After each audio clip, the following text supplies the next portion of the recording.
نے جیسے ہی اپنی سیلفی دیکھی تو تصویر دیکھ کر ہکا بکا رہ گیا۔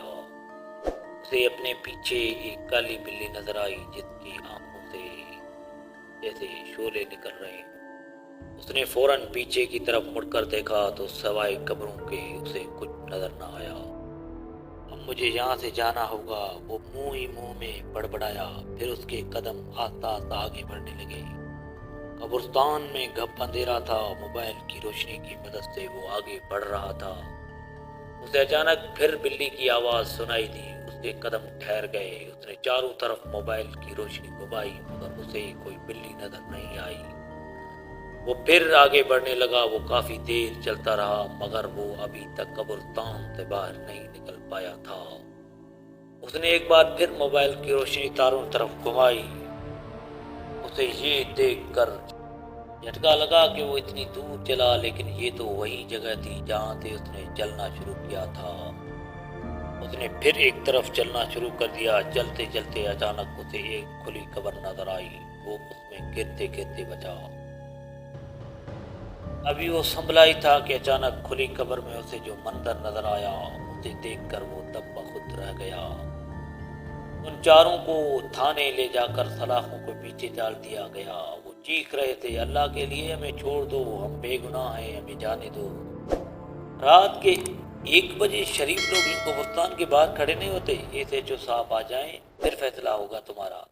چپ کر کے بیٹھ جاؤ۔ دیوار سے ٹیک لگا کر کانسٹیبل نے یہ کہہ کر تالا لگایا اور وہاں سے چلا گیا۔ چاروں اپنا سر پکڑ کر بیٹھ گئے۔ راجہ بولا، یار ہمارے گھر والوں اور محلے والوں کو اگر یہ پتا چل گیا کہ ہم تھانے میں بند ہیں تو کتنی بےعزتی ہونی ہے۔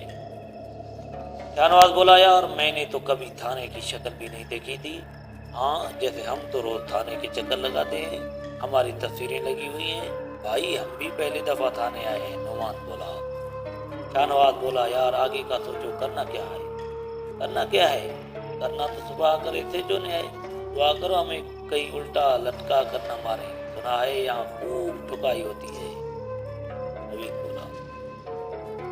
راجہ بولا، یار ہم مجرم تھوڑے ہیں جو ہماری ٹھکائی ہوگی۔ اس پر شاہ نواز بولا، یہاں جو مجرم نہیں ہوتا اس کی بھی ٹھکائی ہوتی ہے۔ ٹھکائی کے بعد ہی تو معلوم ہوتا ہے کہ مجرم ہے کہ بے گناہ۔ یار ہمیں اپنی فکر ہو رہی ہے، کبیر کا سوچو وہ کس حال میں ہوگا، کافی دیر سے قبرستان واپس نہیں آیا تھا۔ ہاں یار بس اللہ ہم سب پر رحم کرے، راجہ دعا مانگتے ہوئے بولا۔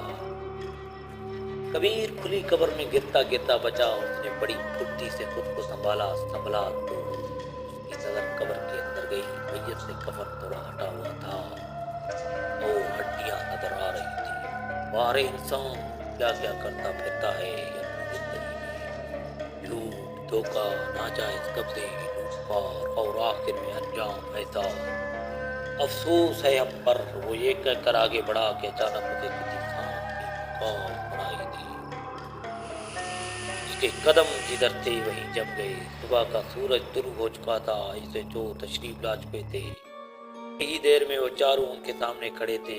ہاں بھائی سچ سچ بتاؤ گے یا پھر ڈرائنگ روم کی سیر کرائیں؟ نام تو سنا ہوگا ڈرائنگ روم کا، ایس ایچ او اور روبدار آواز میں بولے۔ جی جناب ہم بالکل سچ بتائیں گے، نعمان بولا۔ دراصل جناب ہمارا ایک دوست ہے کبیر، وہ خود کو بڑا بہادر سمجھتا ہے۔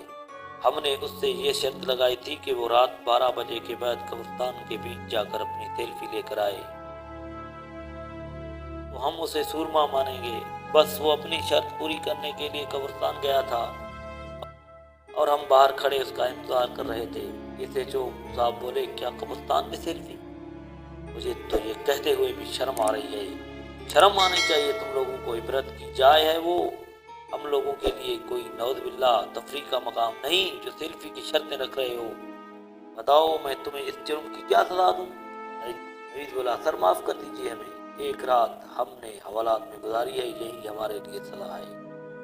ہاں جناب ہمیں معاف کر دیں، ہم آئندہ ایسی حرکت نہیں کریں گے، بس ہماری یہ پہلی اور آخری غلطی سمجھ کر معاف کر دیں۔ راجہ ہاتھ جوڑتے ہوئے بولا۔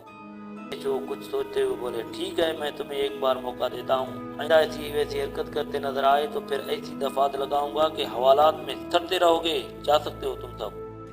یہ سن کر چاروں کے چہرے خوشی سے جھوم اٹھے۔ سانپ کی پھکار سن کر کبیر نے فوراً موبائل کی روشنی اس طرف کی دیکھا کہ ایک سانپ پھن پھلائے اسے دیکھ رہا تھا، پھر وہ تیزی سے رینگتا ہوا غائب ہو گیا۔ اس نے فوراً کلمہ طیبہ کا ورد شروع کر دیا۔ اب اسے احساس ہونے لگا کہ اس نے ایسی شرط رکھ کر حماقت کی ہے۔ اس نے اپنے رب سے سچی دل سے توبہ کی۔ زندگی کی حقیقت کھل کر اس کے سامنے آ چکی تھی۔ اچانک فضاؤں میں اللہ اکبر کی صدائیں بلند ہونے لگی۔ وقت فجر ہوا چلا تھا۔ اف، میں کیا ساری رات قبرستان میں بھٹکتا رہا؟ یا اللہ، مجھے سیدھا راستہ دکھا۔ اس نے پھر چلنا شروع کیا۔ سامنے اسے سڑک دکھائی دی۔ اسے واپسی کا راستہ مل چکا تھا۔ وہ فوراً قبرستان سے باہر آیا۔ اس نے اللہ کا شکر ادا کیا، پھر اپنی کھینچی ہوئی تصویر ڈیلیٹ کرنے کے لیے موبائل کھولا۔ جیسے ہی تصویر دیکھی تو حیران رہ گیا، اس میں کالی بلی غائب تھی۔ اس نے تصویر کو فوراً ڈیلیٹ کر دیا۔ وہ رات اس کے لیے ایک سبق بن کر آئی تھی۔ اسے زندگی کی حقیقت کا علم ہو گیا تھا۔ انسان اگر اپنی زندگی میں سچے راستے سے بھٹک جائے تو اس کا انجام بڑا دردناک ہوتا ہے، جبکہ اللہ کے بتائے ہوئے راستے پر چلنا ہی کامیابی ہے۔